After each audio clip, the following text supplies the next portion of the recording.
तो स्टार्ट करते हैं। लास्ट टाइम हमने फंक्शंस वगैरह के बारे में पढ़ लिया था। ठीक है, हमारा फंक्शंस का एक टॉपिक बचा है which is called recursive functions. आज वो पढ़ेंगे और साथ में if you are left with time हम एरर हैंडलिंग का पार्ट भी खत्म करेंगे। ठीक है, तो just give me a second. ठीक है, रिकर्सिव फंक्शन काफी छोटा सा टॉपिक है, काफी ज्यादा मुश्किल है नहीं। ठीक है ठीक है, जो रिकर्सिव फंक्शंस है वो बहुत ज्यादा मुश्किल टॉपिक है नहीं। ठीक है, काफी सिंपल टॉपिक है। रिकर्सिव फंक्शन का एक बेसिक मतलब अगर मैं बताऊं तो बेसिक मतलब यही होता है कि भाई मैं अपने फंक्शन के अंदर से ही जो फंक्शन की डेफिनेशन है उसी के अंदर फंक्शन का कॉल बैक दे रहा हूं। ठीक है, गेटिंग अ पॉइंट। हर एक कॉल बैक से फंक्शन की डेफिनेशन रन होती है। डेफिनेशन के अंदर ही अगर कॉल बैक है तो कॉल बैक से दोबारा डेफिनेशन पे चला जाएगा, तो एक लूप बन जाएगा इससे, है ना। तो मैं जो लूप वाले काम है वो भी रिकर्सिव फंक्शन के थ्रू कर सकता हूं। ठीक है, तो इसका एग्जांपल लेते हैं। जो याद है हमने टू का टेबल प्रिंट करने वाला कोड किया था, 2 × 1 = 2 करके, है ना। वो वाला सेम कोड करेंगे, मतलब सेम आउटपुट निकालेंगे but using recursive function now. ठीक है, काफी सिंपल टॉपिक है, बहुत इजीली समझ आना चाहिए। ठीक है, तो I will define a function def table कर देता हूं। ठीक है, एंड इसके अंदर दो तीन वेरिएबल्स ले देता हूं, दो वेरिएबल्स ले लेता हूं। ठीक है, एक मैंने ले लिया num, एक मैं ले लेता हूं अप टू, और एक मैं लेता हूं i = 1। ठीक है, नम किसका टेबल मेरे को प्रिंट करना है, अप टू कहां तक प्रिंट करना है, और i = 1 मैंने इसलिए लिया कि भाई आइटरेशन। ठीक है, ये i = 1 ही लिया जाता है हमेशा। ठीक है, कि 2 × 1 से हमें स्टार्ट करना है ना। बेसिकली आई की कहां से स्टार्ट करना है। ठीक है, ठीक है, =1 करने का मतलब डिफॉल्ट वैल्यू मैंने इसकी 1 दी है, अगर कुछ और वैल्यू आती है तो वो भी पास हो जाएगी। समझ आया, क्लियर है, कोई डाउट वगैरह तो नहीं, है ना। अब इसके अंदर सबसे पहले एप्लीकेशन तो एज इट इज प्रिंट हो जाएगी। नंबर वेरिएबल है एक जो मैं नीचे से भेजूंगा, इस वेरिएबल में वो नंबर भेजूंगा जिसका मेरे को टेबल प्रिंट करना है, 2 का, 3 का, 10 का, जिसका भी करना है ना। अब सबसे पहली लाइन प्रिंट करनी है, जैसे मैं इसके अंदर आया मुझे सबसे पहली लाइन प्रिंट करनी है। ठीक है, so I will simply do print f, f string बनाई है मैंने। ठीक है, so num into i equals num star i, sorry, num star आई।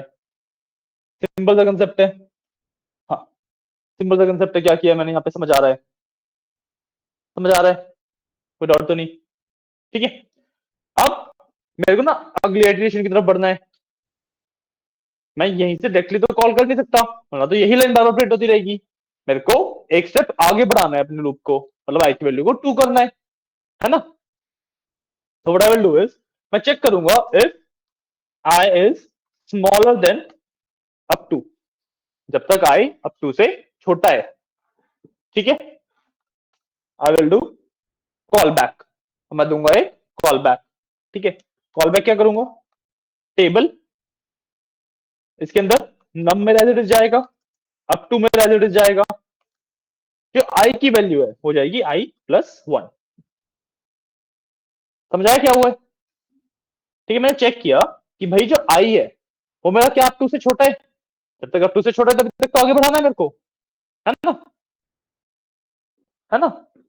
और जैसे ही मेरे को पता लगा कि हाँ भाई अप टू से छोटा है, तो मैंने कर दिया नम अप टू, मतलब ये दोनों तो सेम रहेंगे, आई की वैल्यू एक बढ़ा दी। तो पहले 1 थी, फिर 2 हो गई, फिर 3 हो जाएगी, फिर 4 हो जाएगी, एंड सो ऑन, जब तक वो अप टू तक नहीं पहुंच जाती। ठीक है, अब आप एक चीज सोच रहे होगे कि भाई यहाँ पे इक्वल टू क्यों नहीं लगाया, अप टू वाला नंबर भी तो इंक्लूड करना है हमें, तो वो इंक्लूड हो रहा है। क्यों, मान लो मैंने अप टू की वैल्यू दी 10। ठीक है, तो 9th इटरेशन से स्टार्ट करते हैं पढ़ना कोड। ठीक है, इसने क्या प्रिंट किया, नम, हेलो हेलो बैठो, इसने क्या प्रिंट किया, नम, मतलब 2 ले लेते, 2 × 9 = 18, ये प्रिंट होगा। आई की वैल्यू 9 चल रही है, मतलब 10, अप टू की वैल्यू 10 है, आई की वैल्यू 9 चल रही है। फिर 9 इज स्मॉलर देन 10, ट्रू हुआ। ठीक है, इसने 10 भेज दिया। अब 10 जब यहाँ पे भेजा तो पहले तो प्रिंट हो रहा है ना, तो 10 प्रिंट हो गया। अब फिर 10 इज स्मॉलर देन 10, फॉल्स, तो 10 के आगे प्रिंट नहीं होगा। समझ आया, तो इक्वल टू लगाने की जरूरत क्यों नहीं पड़ी मेरे को। अगर मैं जो ये प्रिंट वाली स्टेटमेंट है इस इफ के अंदर लिखता, तो मैं यहाँ पे इक्वल टू भी लगाता। आगे समझ? क्लियर है? कोई डाउट तो नहीं? ठीक है। बस ये मेरा इनिशियल डेफिनेशन हो गई फंक्शन की, एक रिकर्सिव फंक्शन बना दिया मैंने। अब मेरे को एक इनिशियल कॉल बैक देना पड़ेगा, ठीक है, जब मैं इनिशियली इसको स्टार्ट कर रहा हूँ, है ना। इनिशियल स्टार्टिंग के लिए टेबल। अब देखो इसके अंदर नंबर वो ले लेते हैं एक बार, ठीक है।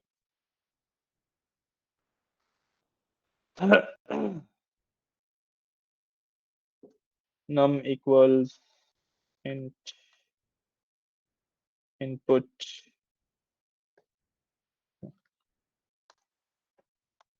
enter your number, कुछ भी लिख लेना, ये तो स्ट्रिंग्स हैं, ठीक है। मैं कुछ भी दे रहा हूँ, up to equals int input,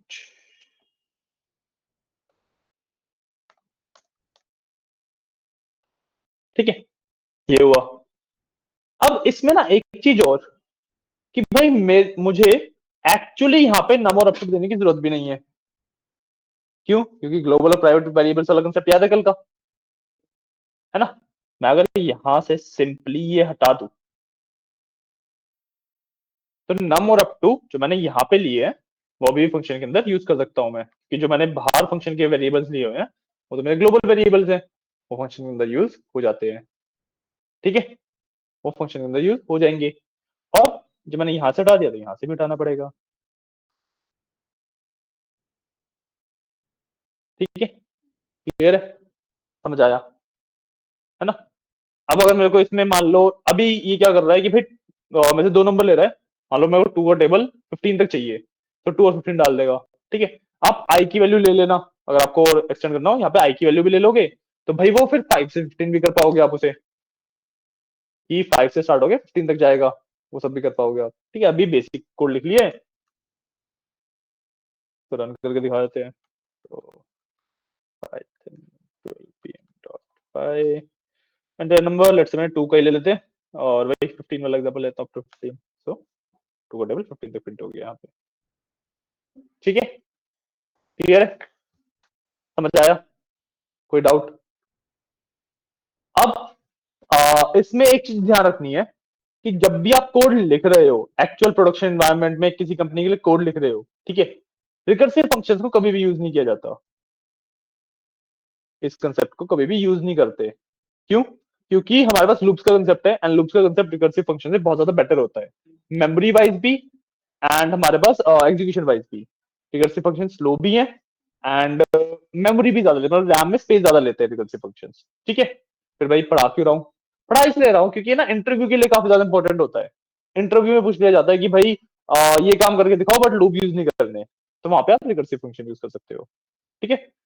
वरना बाय डिफॉल्ट हमारा लूप्स ही होता है, फॉर लूप बाय लूप वो आपकी चॉइस होती है, बट बाय डिफॉल्ट हमारा गो टू लूप्स ही होता है, ठीक है। समझ आया? कोई डाउट वगैरह? नहीं? ये कोड लिख लो, इसका चलते हैं रेफरेंस पे।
कर लो तो जाना, ठीक है।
ठीक है, मैं आप लोगों को 3 असाइनमेंट असाइन कर रहा हूँ, जो आप लोगों को तो साइन है ऑलरेडी, ठीक है, आपको ही मिला हुआ है पहले से, ठीक है। कार्तिक एंड ज्योति, ग्रुप में 3 असाइनमेंट डाल रहा हूँ, ठीक है। वो करने स्टार्ट करना। अब उसमें ना काफी सारे क्वेश्चंस आपको ऐसे ही मिलेंगे बीच बीच में, जो टॉपिक्स अभी तक हमने कवर नहीं करे हैं, तो उनको आप स्किप कर देना। जो जो क्वेश्चन आपको समझ आते जा रहे हैं वो करते जाना, ठीक है। Okay, just give me a second, मैं एक बार असाइनमेंट और दे दूं आपको।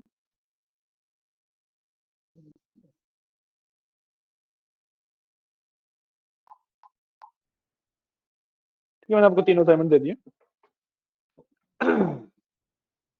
ठीक है। एंड इसके साथ हमारा जो रिकर्सिव फंक्शंस का टॉपिक था, मतलब फंक्शन का टॉपिक द होल खत्म होता है, ठीक है। क्लियर है? कोई डाउट तो नहीं है इसमें? कोई डाउट नहीं बचा? ठीक है, तो इसको भी कमेंट कर देते हैं। अब हम चलते हैं हमारा next topic, which is called error handling पे। स्क्रीन की ब्राइटनेस नहीं बढ़ेगी, उस मतलब मैं अपनी स्क्रीन की ब्राइटनेस से उसको कंट्रोल नहीं कर सकता। इसकी ब्राइटनेस फुल है, मैं ना लाइट बंद कर आता हूँ, तो आ गया ना पे।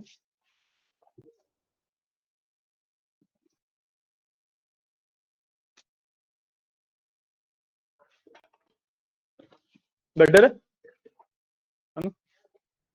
तो इसकी ब्राइटनेस नहीं बढ़ेगी, ये मैक्सिमम ब्राइटनेस पे ऑलरेडी। थोड़ा सा बड़ा भी कर देता हूँ, ठीक है। ओके, अब जो हमारा नेक्स्ट टॉपिक है, दैट इज एरर हैंडलिंग, ठीक है। एरर हैंडलिंग का क्या मतलब होता है, जरा लोग समझते हैं, ठीक है। एरर हैंडलिंग का मतलब है कि भाई जो मेरे कोड्स में एरर आता है उसको ना हैंडल करता हूँ। नाम से बेसिक मतलब यही है, ठीक है। एग्जाम्पल समझाता हूँ कि भाई आप कोई सॉफ्टवेयर यूज कर रहे हो, एम एस एक्सेल कर रहे थे, एक्सक्यूएल कर रहे थे, एसक्यूएल तो नहीं, एम एस एक्सेल कर रहे थे जैसे, या फिर आप कुछ पावर बीआई एग्जांपल लेते हैं सबसे बेस्ट, ठीक है। अब पावर बीआई की जो अंडरलाइन लैंग्वेज है, अंडरलाइन प्रोग्रामिंग लैंग्वेज है, that is C plus plus. Power BI जो है हमारा सी प्लस प्लस और डॉट नेट फ्रेमवर्क, इन दो लैंग्वेज के अंदर लिखा होता है, ठीक है। सो अब जब भी कोई उसमें आप कहीं पे गलत क्लिक करते हो या कोई फाइल डिलीट कर देते हो, कुछ भी करते हो, तो एरर आता है इसके अंदर, है ना। बट क्या वो एरर सी प्लस प्लस वाला एरर होता है या फिर पावर बीआई वाला एरर होता है? मान लो आपने किसी डेटा के ऊपर पावर बीआई में कुछ भी काम किया और वो डेटा की फाइल डिलीट कर दी, तो क्या जो पावर बीआई में एरर आ रहा है वो ये बोलेगा कि भाई C plus plus can not find the file specified this is error, या फिर power BI can not find the file specified? Power BI can not find the file specified, but underline technology C plus plus है, तो मतलब जो error originate हो रहा है, निकल रहा है, वो तो सी प्लस प्लस से निकल रहा है ना। तो मतलब जो सी प्लस प्लस से एरर आया और जो आपको एरर दिखा, उसके बीच में कोई एक लेयर है जो कि ट्रांसलेट कर रही है उस एरर को, है ना। जब सी प्लस प्लस की बात करें, पाइथन भी है, पाइथन में 5-5 6 लाइन के एरर आते हैं, और अगर जैसे आप और डीप में जाओगे तो और लंबे आएंगे, 10-10 20 लाइन के एरर भी आते हैं। पावर बीआई में इतने लंबे एरर देखे आपने कभी? सिंपल सा मेरे को फाइनल एक लाइन में एरर बता देता है कि क्या है ना। तो कोई तो एक ट्रांसलेशन लेयर है जो कि मेरे को जो एरर ओरिजिनेट हो रहे हैं उसको ट्रांसलेट करके सिंपल टर्म से बता रहा है ना। तो यही वाला पार्ट होता है एरर हैंडलिंग। बेसिक मतलब कि भाई जो मेरा पाइथन का कोड है, अगर वो कोई एरर जनरेट कर रहा है, कुछ एरर आ रहा है, तो वो एरर मैं एज इट इज यूजर को थोड़ा दिखाऊंगा, मैं सिंपल टर्म्स में यूजर को एरर दिखाऊंगा कि भाई इसने ये गलती करी है, उसको इस तरीके से फिक्स करना चाहिए, ठीक है। और एक तो ये रीजन हो गया। दूसरा, एरर हैंडलिंग का क्या फायदा, एरर हैंडलिंग क्यों करते हैं हम? पाइथन जो है उसमें जब भी मान लो हमने 16 लाइन का कोड लिखा, उसमें 99 लाइन पे एरर है ना, या दूसरी लाइन पे एरर है, ठीक है। तो जैसे ही एरर आएगा वो बाकी सारी लाइन एग्जीक्यूट करना बंद कर देगा, एरर आएगा वो वहीं पे रुक जाता है। बट पावर बीआई वगैरह जैसे कंपेयर कर रहे थे हम, तो उसमें देखो तो ऐसा थोड़ा ना होता है कि एरर आया तो पावर बीआई ही बंद हो गया, ऐसा थोड़ा ना होता है। एरर आया, एरर उसने दिखाया और वो पावर बीआई चलता रहता है ना। तो दूसरा ये काम होता है कि भाई अगर पाइथन में मेरा कोई एरर आ रहा है तो मेरा ना कोड ना रुक जाए, वो एरर दिखा दे कि हाँ ये एरर है और कोड मेरा चलता रहे, ठीक है। इन दो मेन रीजन की वजह से हम करते हैं एरर हैंडलिंग, ठीक है। अब एरर हैंडलिंग में आपको एक चीज का ध्यान रखना है कि भैया ना सिंटेक्स एरर नहीं सॉल्व करता है। आपने कोड अगर कोड ही गलत लिखा है, कहीं पे कोई ब्रैकेट भूल गए हो या कोई कैपिटल स्मॉल का कुछ इशू है या कुछ ऐसा सिंटेक्स एरर है बेसिकली, ठीक है, या आपने कोई स्पेस वगैरह फालतू लगा रखा है, इंडेंटेशन एरर है, ठीक है, इस तरीके का एरर नहीं हैंडल करता ये। एरर कौन से हैंडल की जाती है, जो कि यूजर ओरिजिनेटेड एरर होते हैं। मान लो आपने यूजर से एक नंबर इनपुट मांगा है, अब यूजर ने नंबर की जगह पे कोई अल्फाबेट दे दिया, पॉइंट, आपने बोला कि भाई टू का टेबल जैसे प्रिंटिंग वाला ये वाला क्वेश्चन था, है ना। इसी एक काम करते हैं, इसी क्वेश्चन के अंदर एरर हैंडलिंग करते हैं, ज्यादा अच्छे से समझ आएगा। इसी के अंदर करते हैं, जैसे यही वाला क्वेश्चन था, इसमें मैं दोनों नंबर मांग रहा हूँ, है ना, नम और अप टू दो वेरिएबल मांग रहा हूँ ना, इनपुट ले रहा हूँ दोनों नंबर है। अब जब मैं इसको रन करता हूँ, एंटर नंबर, यहाँ पे मैंने 12 डाला, चल जाएगा। बट एंटर अप टू ये भी नंबर है, यहाँ पे मैं स्ट्रिंग डाल दूंगा तो ये मेरे को एरर दे देगा इतना बड़ा, है ना। इस तरीके का हैंडल करता हूँ कि भाई मेरे कोड में कोई इश्यू नहीं है, यूजर ने गलत इनपुट दिया, पॉइंट। इस तरीके का हैंडल करता हूँ। अब मान लो ये कोड मैंने एक यूजर को दिया होता, तो यूजर को ये थोड़ा ना दिखाऊंगा, यूजर को तो थोड़ा पता है कि क्या ये सब क्या बोल रहा है ना, यूजर को थोड़ा पता है, पता है ये चीज, राइट। सो मैं इसमें एरर हैंडलिंग करूंगा और यूजर को काफी एक बेटर फॉर्म में एरर को शो करूंगा, ठीक है। This is basically the concept of basis of error handling, ठीक है। एरर हैंडलिंग के अंदर हमारे पास तीन स्टेटमेंट्स होती हैं, ट्राई, एक्सेप्ट एंड फाइनली, ठीक है। Try, accept, finally. ट्राई में वो वाला कोड आता है जो कि मेरे को रन करना है, ठीक है, जिसके अंदर एरर आने के चांसेस है, मेरे को लग रहा है कि इसमें एरर आ सकता है। एक्सेप्ट में अगर एरर आया तो क्या होगा, और फाइनली, फाइनली का मतलब होता है कि फिर चाहे कोड चल जाए चाहे एरर आ जाए, कुछ भी हो, ये वाला कोड, ये वाला पार्ट तो होगा ही होगा, ठीक है। समझ आया, क्लियर है, क्लियर है। ट्राई कि भाई कौन से कोड में मेरे को लग रहा है एरर आ सकता है, ठीक है। कुछ लाइंस होंगे जिसमें मेरे को लग रहा है एरर आ सकता है, इस वाले पूरे कोड में सिर्फ यही तो दो लाइंस है जिसके अंदर एरर कॉज हो सकता है, तो ये मैं ट्राई के अंदर डालूंगा, ठीक है। मतलब टेबल वाला पार्ट भी ट्राई के अंदर डालूंगा क्योंकि वो अच्छा नहीं, टेबल वाला पार्ट में फाइनली के अंदर भी डाल सकता हूँ वैसे तो, ठीक है, ठीक है। नम वाला डाल और टेबल वाले को मैं फाइनल करते हैं इसका अभी, ठीक है। बट ट्राई के अंदर इनपुट लेने का ट्राई करूंगा, इसके अंदर एरर आ सकता है, ठीक है। एक्सेप्ट के अंदर कि भाई अगर एरर आ गया तो मेरे को क्या होगा, वो वाला पार्ट लिखता हूं मैं, ठीक है। फाइनली के अंदर जो फाइनल एरर होने वाला है वो लिखता हूं मैं, ठीक है। क्लियर है, क्लियर है, समझ आया, है ना। देखो इसको ना थोड़ा सा मॉडिफाई करते हैं, ठीक है। मैं नम और अप टू की वैल्यू नन नन देता हूं पहले, तो num equals none and up to equals none, ठीक है। क्लियर है, समझ आया। अब मैं करूंगा क्या,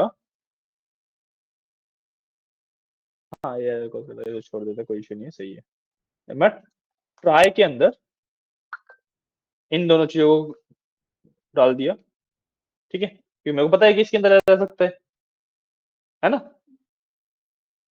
अब इसके बाद मैंने लगाया एक्सेप्ट, सॉरी, एक्सेप्ट, ठीक है, ये अंदर का चला गया, ठीक है। अब अगर एरर आया, इन दो चीजों में एरर आया तो मैं प्रिंट कर देता हूं, you need to enter only numbers, only numbers are allowed, कुछ भी लिख दो, ठीक है, आपकी मर्जी है, ठीक है। और फाइनली में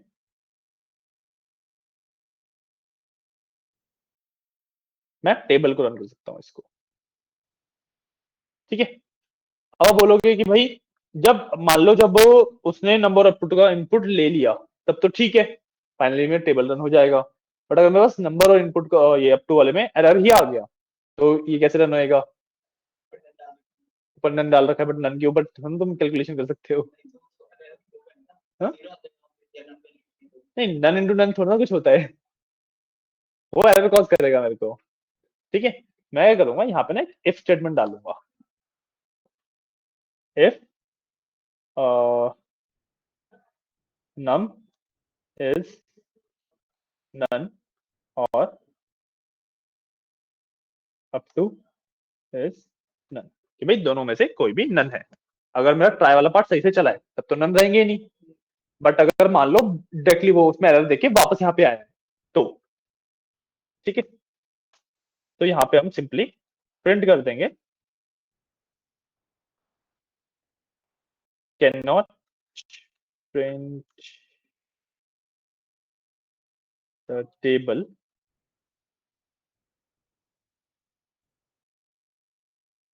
there might be some error, ठीक है। एरर ऊपर हमने दिखाई दिया कि क्या एरर है ना। देखते हो ना जब पाइथन में भी जब एरर आता है तो पहले ऊपर बता दो यहाँ यहाँ पे एरर है और फिर और नीचे बताते ये एरर है, ठीक है। हमारा बस ऊपर नीचे हो रहा है बट बेसिकली द सेम चीज हम अचीव करना चाह रहे हैं सिमिलर टर्म्स के अंदर, है ना, क्लियर है। और अब देखो मैंने सिर्फ इफ लगाया है, या तो मैं इस वाले नीचे वाले पार्ट को एल्स में डाल सकता हूँ, या फिर I can do one more thing, मैंने क्या बताया था, रिटर्न अगर मैं स्टेटमेंट डालता हूँ तो मेरा कोड वहीं पे मतलब मेरा फंक्शन जो है वो वहीं पे स्टॉप हो जाता है। तो मैंने यहाँ पे क्या कर सकता हूँ रिटर्न, बट मेरे को रिटर्न के साथ कुछ ना कुछ रिटर्न कराना पड़ता है, ठीक है। आई विल डू रिटर्न 0, कुछ भी डाल दो आप, रिटर्न नन 1 2 3 कुछ भी, क्योंकि प्रिंट तो हो नहीं रहा कहीं पे ये, तो आप रिटर्न में कुछ भी डाल सकते हो। आप रिटर्न को सिंपली ऐसे भी छोड़ सकते हो एक्चुअली, वो नन वैल्यू रिटर्न करता है फिर, क्लियर है, समझ आया। हाँ अभी ना एक्सेप्ट के नीचे येलो लाइन आ रही है, वो बात करेंगे उसके बारे में, क्यों कोड अभी मेरा बिल्कुल ठीक है, ठीक है। मेरे को एक बार वेरीफाई करने दो कहीं पे हमने कुछ गलती तो नहीं करी है, ठीक है हमारा सही है कोड, तो कर लेते हैं रन, ठीक है। इंटीजर नंबर मैंने लेट्स से 12 का टेबल चाहिए मेरे को 45 तक, 12 का टेबल 45 तक प्रिंट हो गया। सिंपल कोड जैसे मेरा वर्क करता है वैसे कर रहा है, जैसे इंटेंटेड है बिल्कुल वैसे कर रहा है। लेकिन अब अगर मेरे को 12 का टेबल ए बी सी तक मांग रहा हूँ, यहाँ पे एरर कॉज होता, जो ऊपर वो पूरा रेड में एरर आया था, याद है। लेकिन अब क्या होगा, you need to enter only numbers can not print the table there might be some error, ये होती है हैंडलिंग, समझे कि मैंने एरर कॉज किया और उसने उसको मैंने मतलब हैंडल भी कर रखा है, मेरे को पता है कि यूजर यहाँ पे गलती कर सकता है, मैंने पहले ही उसको सिंप्लीफाई कर दिया यूजर के लिए। आया समझ, कोई डाउट, कोई डाउट नहीं, सिंपल इनफ, ठीक है, सिंपल इनफ, राइट। को और थोड़ा सा अच्छे से मॉडिफाई कर सकते हैं हम, ठीक है। तो थोड़े से और मैं एक यू कैन से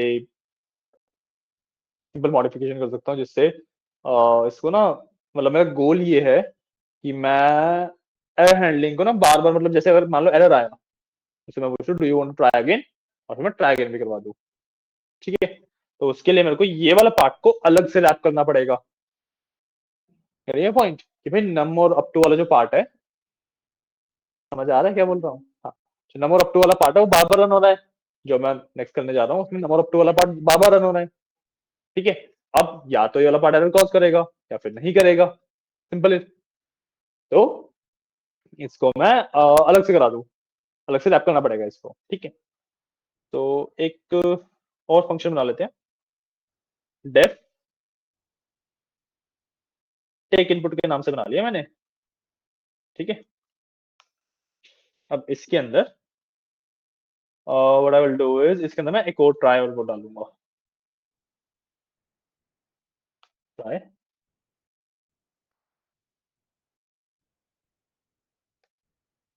ये वाला पार्ट डालेंगे।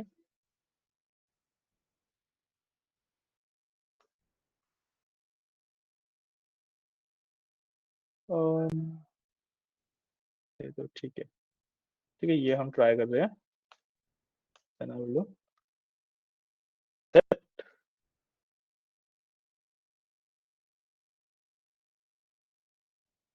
एंड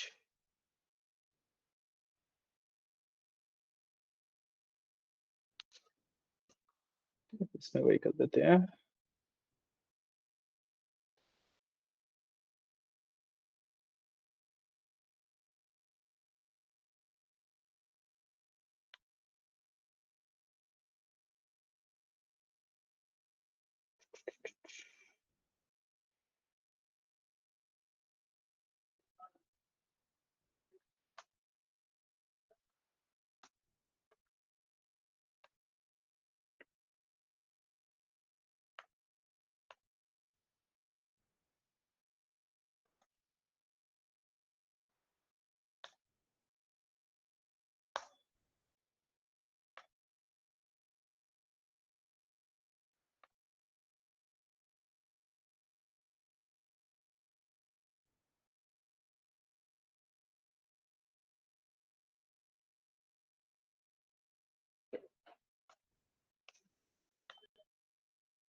मैं कोड लिख रहा हूँ, उसके बाद एक्सप्लेन कर दूंगा आपको, ठीक है ना।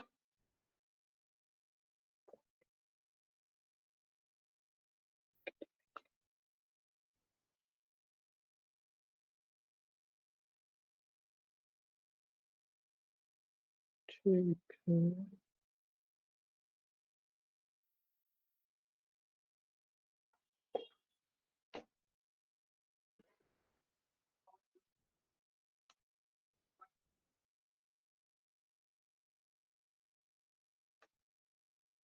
मैं शुरू कर रहा हूँ ना।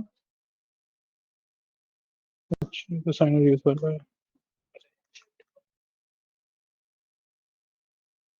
ठीक है। समथिंग, क्या ये चीज वर्क करेगी?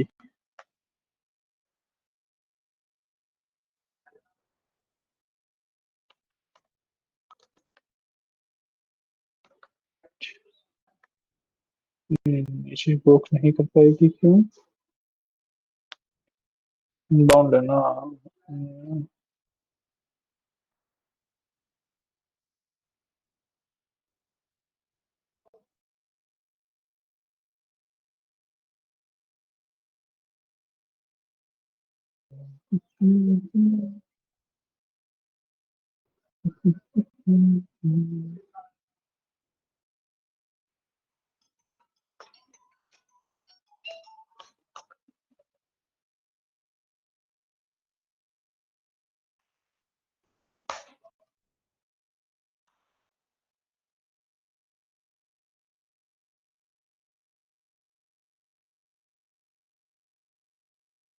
ठीक है।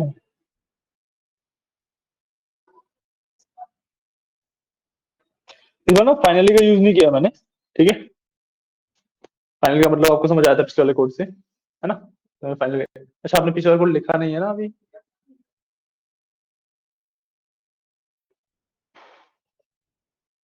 और इस वाले कोड में फाइनली नहीं है, इसकी तरह से नहीं है सच। कोई बात नहीं, एक बार ये वाला कोड लिख देता हूँ, उसके बाद दोबारा डिफाइन कर देंगे। ठीक है। यहाँ पर आपको नम और टू चाहिए। ठीक है।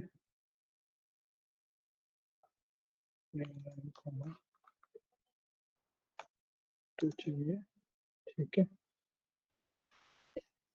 और लास्ट में डबल डू इज टेबल में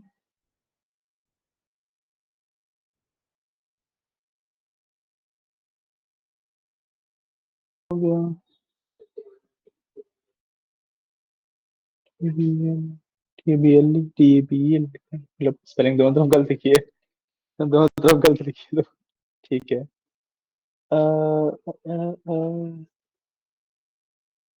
अप टू इज मिसिंग, अच्छा। दो वेरिएबल बना के लेने पड़ेंगे, टपल में रिटर्न कर देना उसे। ठीक है, कोई नहीं। नम कॉमा टू इक्वल्स, एक मिनट, नहीं ऐसे ही करना पड़ेगा। यहाँ पे क्या दिक्कत है?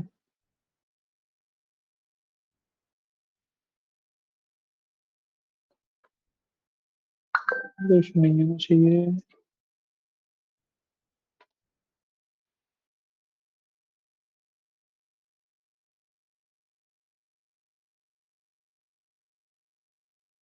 ठीक है, कोई इशू नहीं है। तो इसके अंदर हम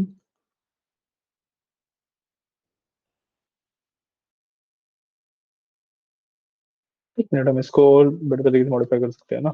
मैं यहाँ पे इसको दो अलग अलग वेरिएबल में खोलने की जगह यहाँ पे इसको टपली बना देंगे। यहाँ पे टपली नहीं बना सकता। ठीक है, खोल लेते हैं, स्कोप ले लेता हूँ, कॉमा इक्वल्स, यहाँ पे खुल जाएगा ना। यहाँ पे खोल लिया हमने, अब इशू नहीं आएगा। हाँ ठीक है। समझाने की जरूरत है या समझ आ रहा है?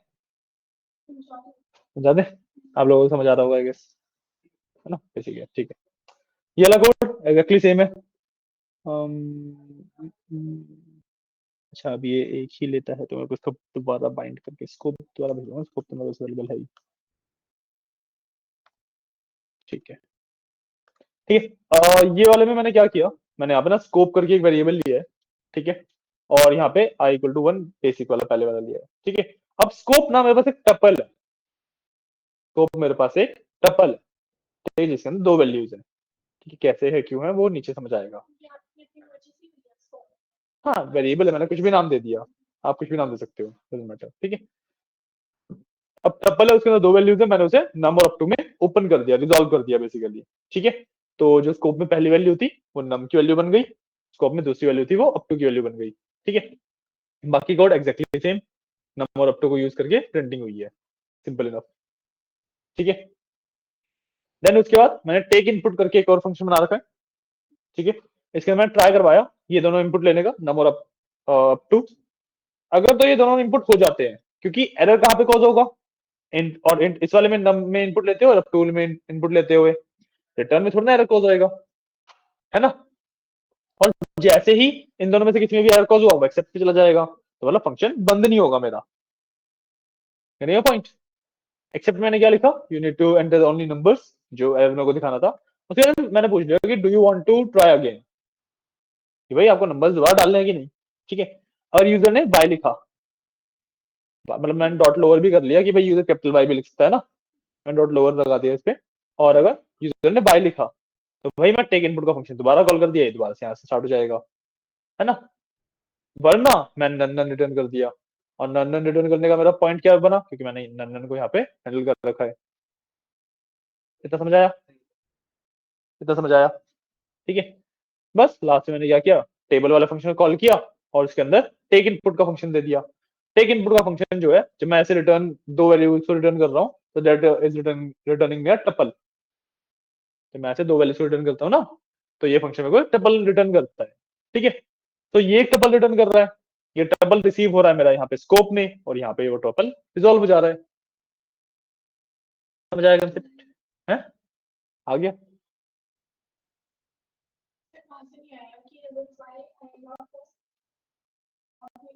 इफ बाय मैं टेक इनपुट दोबारा दे दिया ना, टेक इनपुट का मेरा ये फंक्शन है, ये दोबारा चलना यहाँ से स्टार्ट हो जाएगा, शुरुआत से स्टार्ट हो जाएगा, दोबारा इनपुट लेगा वो, है ना?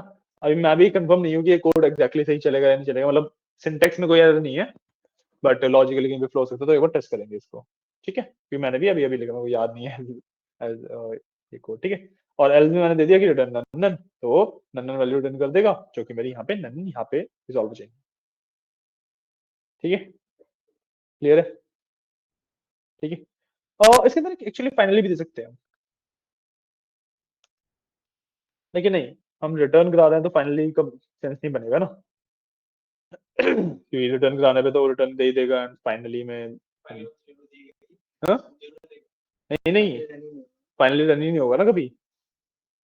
गेटिंग माय पॉइंट, कि फंक्शन को जैसे ही उसे रिटर्न मिला, फंक्शन एंड हो गया, चाहे जितना मर्जी कुछ भी बचाओ, डजंट मैटर, वही बेंड हो गया, तो फाइनली अगर मैं यहाँ पे लगाता भी हूँ तो वो तो फाइनली कभी रन ही नहीं होगा, क्योंकि ट्राई भी रिटर्न कर रहा है, एक्सेप्ट भी रिटर्न कर रहा है ना?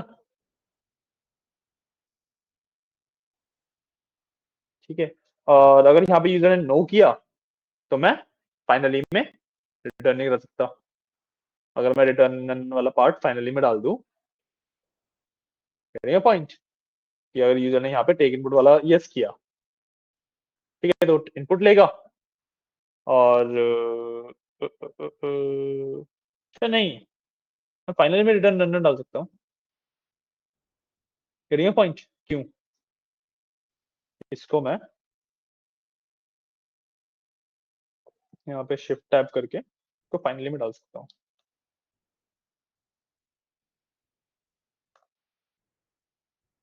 समझ लो क्यों?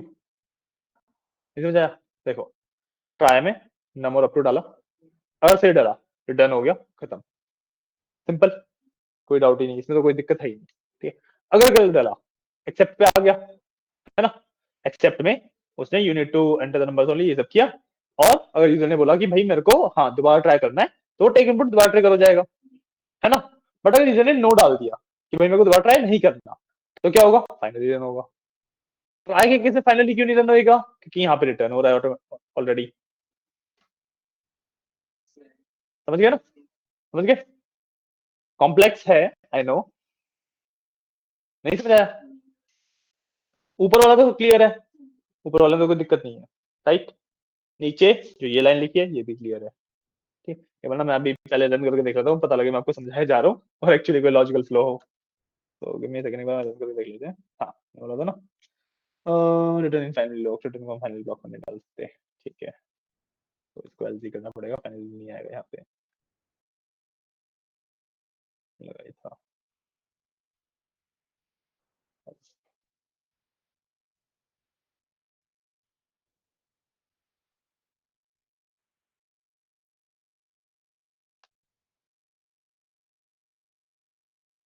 जो नंबर 12 34 तक का, ठीक है, और 34, the only numbers you want to tag in, yes, century number 34 6, हाँ, never mind non-natural type। जब मैं ट्राई अगेन कर पा रहा हूँ, मेरे साला उसने दोबारा भेजा तो ये नन में रिटर्न कर रहा है, इट इज एन इश्यू। ठीक है,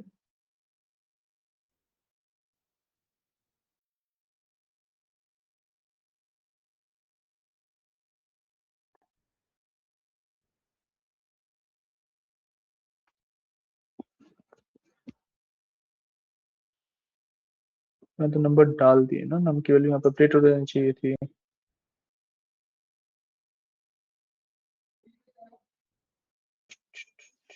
मैं डाला भी एल्स में है,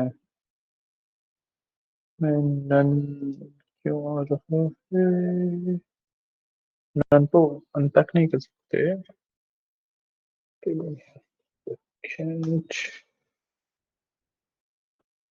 एरर कॉज कर दूं और मेरे को ट्राई भी नहीं करना है दोबारा, यहाँ पे नन अनपैक हो रहा है, रीरन नहीं कर रहा है ना ये। हम्म,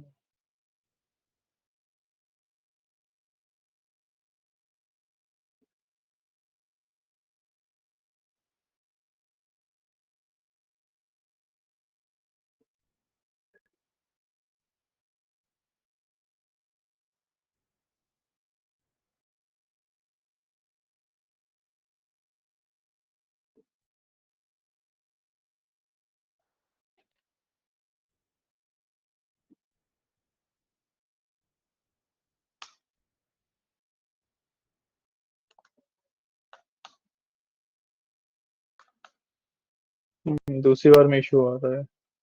दूसरी बार में बेसिकली मैंने यहाँ पे वाई दिया, यहाँ से वापस यहाँ पे चला गया। अब एक इनपुट फिर रन हो गया। तो ठीक है, और हर एक रन पे वो रिटर्न कर रहा है ना। मेरे को रिजॉल्विंग हाई पे करनी पड़ेगी इसकी।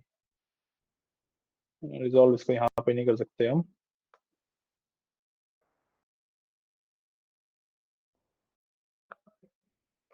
मैं बताता हूँ अभी दिक्कत क्या थी।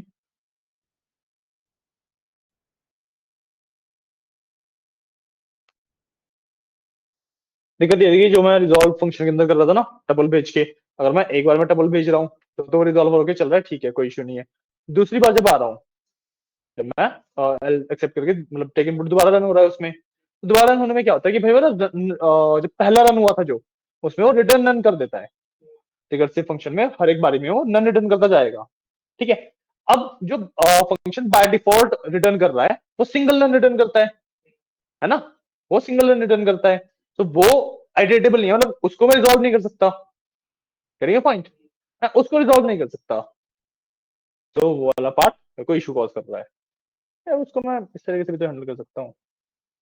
इसको को भी हैंडल कर लेंगे।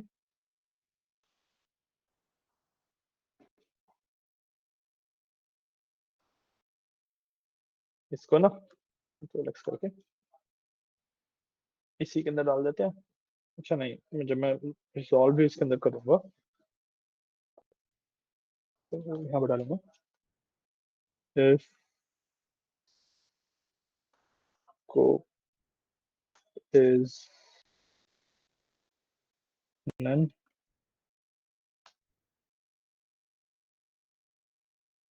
is not none।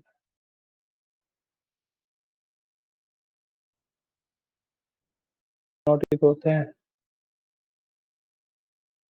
Not small में, हाँ वही में, हाँ इज नॉट नन, ठीक है। स्कोप नन नहीं है तो हम इसको रिजॉल्व कर देंगे, और ये वाला जो पूरा पार्ट है इसके अंदर आ जाएगा।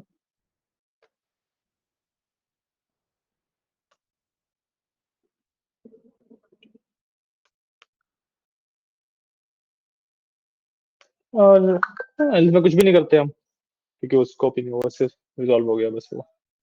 ठीक है, अब ये सही चलना चाहिए। 12 गलती करी, 12 लेंगे, 12 स्पेस चाहिए। दूसरी बार में उसने रन ही नहीं किया। हमने हैंडल तो कर लिया, और उसने पहली ही इटरेशन भेजी वहां पे। ठीक है, नहीं कर सकते हम इस तरीके से भी।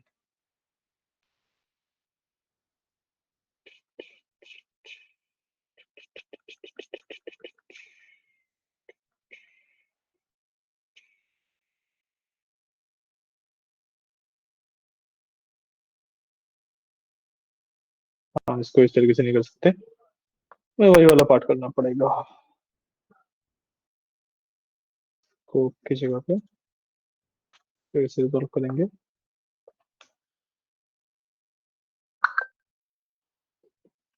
यहाँ पे भी यही डालेंगे। ठीक है, और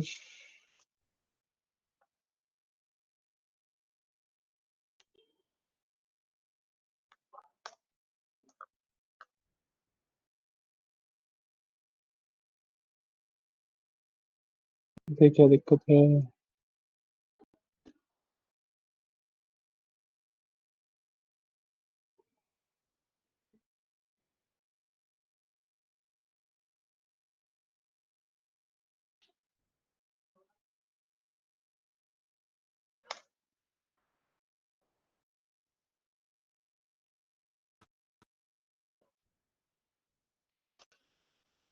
मल्टीपल नहीं कर पा रहे हैं ना हम इसमें।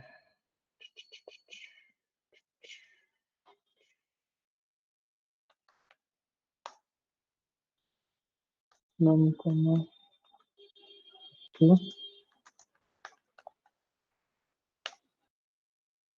इनको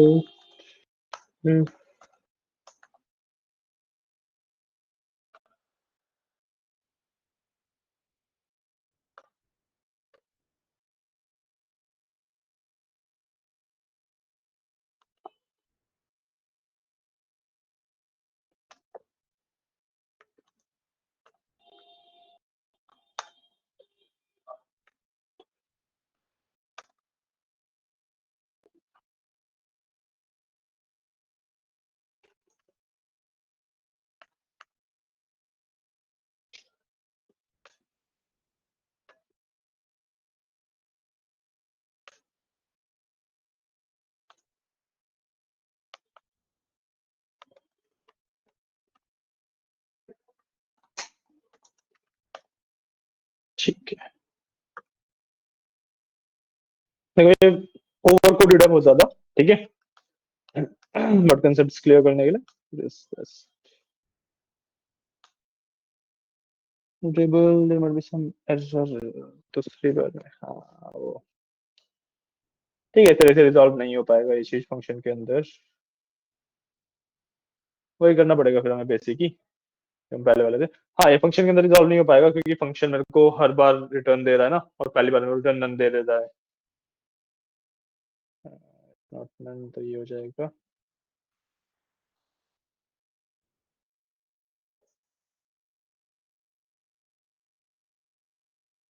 क्या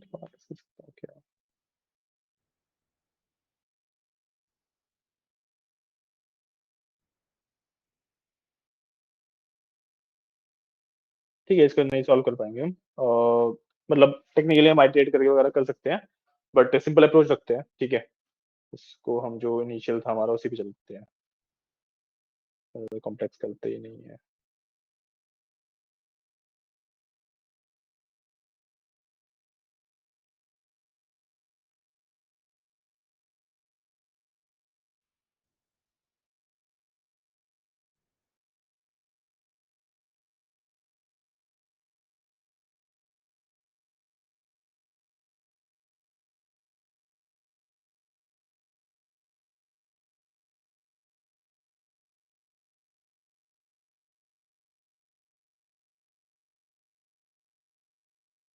ठीक है, इस वाले पार्ट पे जाते हैं हम, है ना, इस वाले पार्ट पे जाते हैं जो फंक्शन से अचीव करने ट्राई कर रहे थे ना, और फिर मेरे को फिर उसमें और फंक्शन पैट्रेशन वगैरह लगानी पड़ेगी and it will become complex, ठीक है, सो बहुत ज्यादा कॉम्प्लेक्सिटी की तरफ चले जाएंगे हम उसमें, हम सिंपल ये वाले पे वापस आ गए, ठीक है, जो हमने सिंपल ट्राई एक्सेप्ट वगैरह किया था वो किया था, ठीक है, मैं एक्चुअली हैंडलिंग खत्म भी करनी है आज में, तो ये वाला कोड तो आपको समझाया ही था, जो ये पहले वाला कोड है simple try except and finally वाला, जो सबसे पहले था फंक्शन में घुसने पहले से पहले जो हमने किया था, है ना, ठीक है, इसी को एरर हैंडलिंग अभी समझो, ठीक है, अब कंसेप्ट यही है जो उधर अभी हम कर रहे थे, ठीक है, बट वो कभी फ्री टाइम होगा तो बैठ के आराम से सॉल्व करेंगे उसे, ठीक है, बट हाँ इसके अंदर एरर हैंडलिंग के अंदर एक चीज और बतानी है, ठीक है, कि भाई जो एरर आता है मेरे पास, याद है वैल्यू एरर आ रहा था, जब इसके अंदर में इनपुट वगैरह ले रहा था मैं, और नंबर की जगह पे एबीसीडी वगैरह कुछ डाल रहा था, तो शुरुआत में जो एरर आया था मेरे पास वो वैल्यू एरर था, लास्ट में लिखा हुआ था वैल्यू एरर है, याद है या बस ऐसे ही हाँ कर रहे हो, आपने तो हाँ नहीं किया, याद है, आपको याद है, नहीं याद आ रहा, एक बार ना सिंपल इसको रन करके देखना, इनपुट में तो कहीं पे अलग से इसको कमेंट आउट करके रन करके देखना, एबीसी डालना इंट वाले में इसमें, तो वो वैल्यू एरर देगा, ठीक है, हमें वो वैल्यू एरर देता है।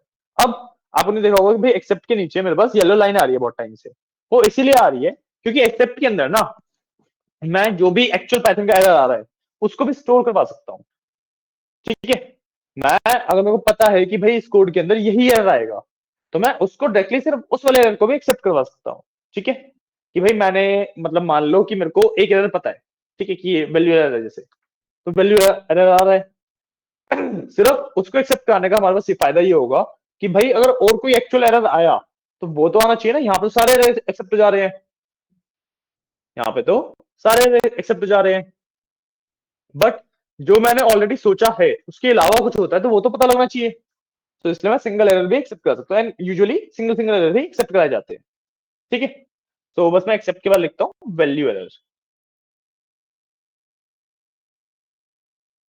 तरीके से, ठीक है, ये बस अब वैल्यू एरर एक्सेप्ट करेगा,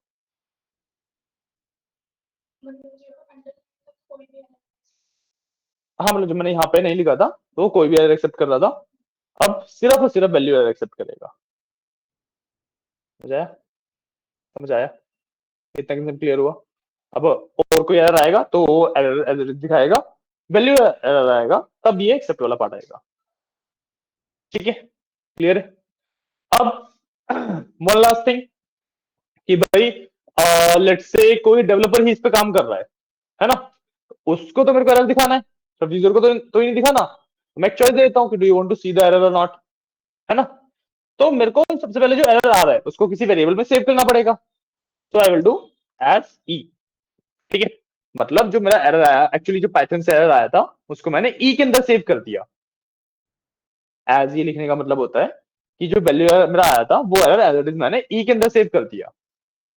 ठीक है, अब इसके बाद मैं क्या सकता हूँ, print you need to enter numbers only. Do you want to see the error?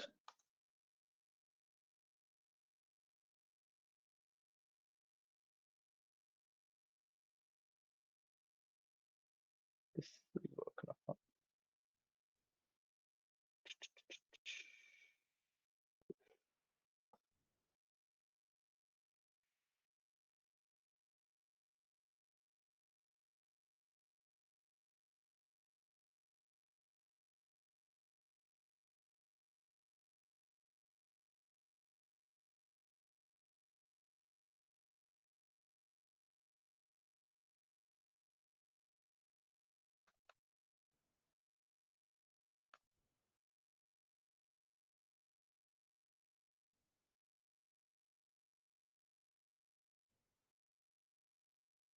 ठीक है, अब ये पूछ रहे हो do you want to see the error, और अगर यूजर ने बोला हाँ तो दिखा भी देगा, वरना फाइनली वाले पे चला जाएगा।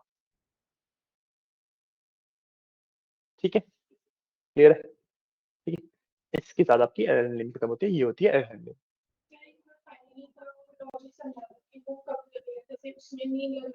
वो फाइनल का लॉजिक, अरे उसके अंदर वो आप फंक्शन के अंदर फाइनल डाल रहे हो तो रिटर्न नहीं होगा उसके अंदर, मतलब लग उसमें भी रहा था फाइनली, बट उसके अंदर फाइनली के अंदर आप रिटर्न नहीं डाल सकते। Getting my point? Reason being कि भाई मान लो जैसे ट्राई कर रहा है वो कुछ, ठीक है, तब भी फाइनली रन होगा, एक्सेप्ट कर रहा है तब भी फाइनली रन होगा। अब या तो मैं वैल्यूज की डिफाइन कर रहा हूँ, और जब फाइनली के अंदर वो रिटर्न कर रहा है कुछ भी, फाइनली के अंदर वो कुछ भी रिटर्न कर रहा है, तो भाई जरूरी नहीं है ना कि उसकी वैल्यू कौन सी रिटर्न हो रही है, क्योंकि जो वैल्यूज मैं यहाँ पे डिफाइन कर रहा हूँ वो भी अनबाउंड है, जो यहाँ पे डिफाइन कर रहा हूँ वो भी अनबाउंड है। अनबाउंड का मतलब भी नहीं पता होगा। अनबाउंड का मतलब होता है कि भाई जो वैल्यूज मैं यहाँ पे डिफाइन कर रहा हूँ उसका इससे कुछ लेना देना नहीं है, इसका उससे कुछ लेना देना नहीं है। ये मतलब बाउंडेशन के अंदर नहीं है। जैसे जब भी मैं कोई वैल्यू यहाँ पे डिफाइन करता हूँ, जैसे मैंने ये i+1 वगैरह कुछ भी किया है, ये बाउंडेड है। बाउंडेड का मतलब ये इस फंक्शन के वैल्यूज है ना, या फिर मैंने यहाँ पे जब डिफाइन करी नम और अप टू यहाँ पे डिफाइन की, ये भी बाउंडेड है, ग्लोबल वेरिएबल्स है, इस फाइल की बाउंडेशन के अंदर है ये, है ना। यहाँ पे प्रायर एक्सेप्ट के अंदर जो नंबर अप टू यहाँ पे है, ये सिर्फ इसके लिए है, और ये सिर्फ इसके लिए है। नंबर अप टू की वैल्यू ग्लोबली तो चेंज कर देगा, यहाँ पे ग्लोबल वैल्यू तो चेंज हो रही है, ठीक है। बट अगर नंबर अप टू मैंने यहाँ पे ऊपर नहीं डिफाइन किया होता, यहाँ पे ऊपर नहीं डिफाइन किया होता, तो मैं यहाँ पे कर ही नहीं पाता, क्योंकि यहाँ पे फिर से अनबाउंडेड हो जाती। पॉइंट ये होता है अनबाउंडेड, मतलब एग्जैक्ट मतलब मैंने बहुत ज्यादा डीप में नहीं बताया है, ये आइडिया दिया है, ठीक है। इसलिए फाइनली के अंदर रिटर्न नहीं कर सकते हम, क्योंकि रिटर्न करने के लिए जो मेरे को वैल्यूज चाहिए वो वैल्यूज मैं लाऊंगा यहाँ से, ऊपर तो सब कुछ अनबाउंडेड है ना। ठीक है, ये बेसिकली एरर हैंडलिंग है, ठीक है, इस तरीके से एरर हैंडलिंग की जाती है। ठीक है, अब इसमें जो वाला पार्ट है कि भाई फाइनल में कोड को कंटिन्यू करेंगे, वो फाइनल में कोड को कंटिन्यू कर रहे हैं। ठीक है, एरर आने के बाद कोड रुक नहीं जा रहा है, ठीक है ना, समझ आया? क्लियर है? तो दिस इज एरर हैंडलिंग। ये वाला कोड लिखना एक बार लिख लो, आपके पास ये भी मॉडिफिकेशन, हाँ सारी ही मॉडिफिकेशन करनी पड़ेंगी आपको। मैं शुरुआत से कोड दिखा रहा हूँ, लिख लो, क्लास के लिए इतना ही आज। ठीक है, और इफ यू वांट, अगर लेट हो रहा है तो मैं इसकी फोटोज भेज देता हूँ आपको ग्रुप पे, फोटोज भेज देता हूँ ग्रुप पे, नोट डाउन कर लेना। ठीक है, so I will send you the screenshots ना, क्योंकि व्हाट्सएप पे वो थोड़ी सी, हाँ हाँ रिकॉर्ड हुई है, कम समझ आई है, कोई बात नहीं, वाली रिकॉर्डिंग देख लेना, अगर फिर भी ना समझ आए तो we will repeat the class, no issue. ठीक है, इसकी ना मैं स्क्रीनशॉट भेजूंगा आपको व्हाट्सएप पे, ठीक है। आपको एज इट इज, मतलब कॉपी पेस्ट करके नहीं भेज रहा, या कॉपी पेस्ट करके भेजू, कौन सा बेटर रहेगा? स्क्रीनशॉट बेटर रहेगा, ठीक है, स्क्रीनशॉट दे दूंगा मैं आपको। ठीक है, चलिए, आज की क्लास के लिए फिर इतना ही है, स्क्रीनशॉट मैं आपको भेज दूंगा। ओके, चलिए, थैंक यू। कल हम मतलब ट्यूसडे को हम करेंगे फाइन हैंडलिंग, और अगर ट्यूसडे को टाइम बचा तो ट्यूसडे को, वरना वेडनेसडे को हम कर लेंगे जैसे हैंडलिंग, उसके बाद उसके कंसेप्ट, और उसके बाद फाइनली हम लाइब्रेरीज के ऊपर जाएंगे। पाइथन खत्म करने में हमें क्या 6 है ना, मार्च के अंदर हमारा पाइथन खत्म हो जाएगा। ठीक है, हाँ by pandas, matplotlib and seaborn 4। Good afternoon. नहीं, ये बेसिक पाइथन है, लाइब्रेरीज हम जाएंगे, बता रहा हूँ। हाँ, करेंगे हम आगे, तो पाइथन ही चलता है। ठीक है, चलिए, थैंक यू।